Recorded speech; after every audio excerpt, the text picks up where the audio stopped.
Dream girl, dream girl.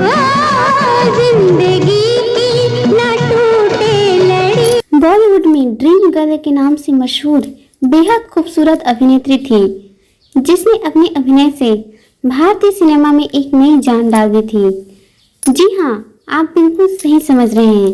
हम बात कर रहे हैं मशहूर अदाकार हेमा मालिनी के बारे में, जिन्होंने हिंदी सिनेमा में एक से बढ़कर एक हिट और सुपर हिट ब्लॉकबस्टर फिल्में दी हैं, जिन्हें आज भी दर्शक बहुत चाव से देखना पसंद करते हैं।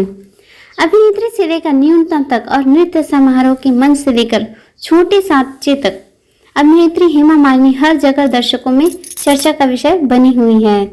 ऐसे में आज हम आपको हेमा मालिनी के बारे में कुछ खास बात बताने जा रहे हैं, जिन्हें देखने के लिए उनके प्रेमी हमेशा के लिए उत्सुक रहते हैं।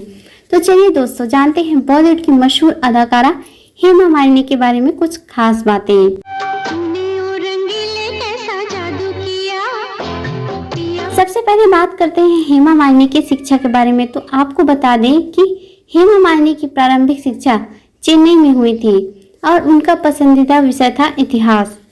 मगर यहाँ पर ध्यान देने वाली बात यह थी कि हेमा 10th की क्लास में परीक्षा दे नहीं पाई थी, क्योंकि बचपन से ही उन्हें छोटे छोटे किरदार के प्रपोजल मिल रहे थे। यह काफी हैरान करने वाली बात है कि 14 साल की उम्र में हेमा के घर के दरवाजे पर फिल्म निर्माता ने दस्तक दी थी। निर्माता निर्देशक श्रीधर ने हेमा को पहनावे के लिए फोटो सेशन कराया। ऐसा उन्होंने सिर्फ इसलिए किया ताकि हेमा मालिनी अपनी उम्र से सबसे बड़ी दिखाई दे। हालांकि बाद में जब हेमा मालिनी ने फिल्म इंडस्ट्री में कदम रखा तो रिजेक्ट कर दिया गया।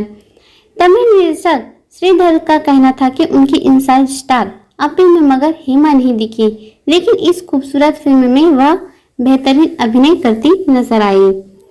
तमिल में जन्मी हेमा मालिनी की सफलता का श्रेय अगर किसी को जाता है तो वो है उनकी मां जयलक्ष्मी। हेमा का पद संभाला था और उन्होंने ही हेमा को तमिल फिल्मों में अभिनेत्री से लेकर बॉलीवुड की सुपरस्टार बना दिया था। हेमा की फिल्मों में सफर आसानी से शुरू नहीं हुआ था। उन्हें बॉलीवुड में आने से पहले तमिल फिल्मों में अपनी पहचान बनाने के लिए काफी संकट में पड़ना पड़ा था। लगातार कई बार रिजेक्शन का आमना सामना करने पर भी हेमा ने अपने साथियों से कहा और वह आगे बढ़ती रही। हेमा मालिनी की फिल्मी करियर साल 1961 में तमिल फिल्म पांडव वनवासम के साथ शुरू हुई थी। इसके करीब 4 साल बाद हेमा ने बॉलीवुड में बहुत ही धमाकेदार शुरुआत की। बता दें कि हिंदी सिनेमा में राज कपूर के सामने सपनों के सौदागर से हेमा का डेब्यू हुआ था। राज कपूर उस समय की फिल्म जगत में रिवोल्यूशनरी स्क्रिप्ट के साथ एक नए दौर का इतिहास रच रहे थे। एक बार हेमा मालिनी ने बॉलीवुड में जो एंट्री मारी उसके बाद वह रुकी नहीं। हेमा ने अपने जीवन में 100 से भी ज्यादा फिल्मों में काम किया है। साल 1969 में आई बारिश और जहां प्यार मिले जैसी फिल्में, इसके बाद 1970 में उन्होंने आंसू और मुस्कान, शराफत जैसी फिल्में की। साल 1971 में अंदाज और नया जमाना जैसी हिट फिल्में दी गई और इसके बाद साल 1972 में उनकी सुपर हिट फिल्मों में से एक सीता और गीता आई और भाई हो तो ऐसा जैसी हिट फिल्म में नजर आई। हेमा मालिनी ने फिल्म शोले में बसंती का रोल प्ले कर खूब वाहवाही लूटी थी। इस फिल्म में उनके अपोजिट धर्मेंद्र नजर आए थे। आज भी लोग हेमा को हेमा कम बसंती के नाम से ज्यादा जानते हैं।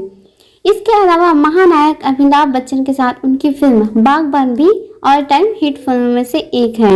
दोस्तों, हेमा की निजी जिंदगी की बात करें तो आपको यकीन नहीं होगा कि उनकी रियल लाइफ किसी फिल्मी लाइफ से कम नहीं है।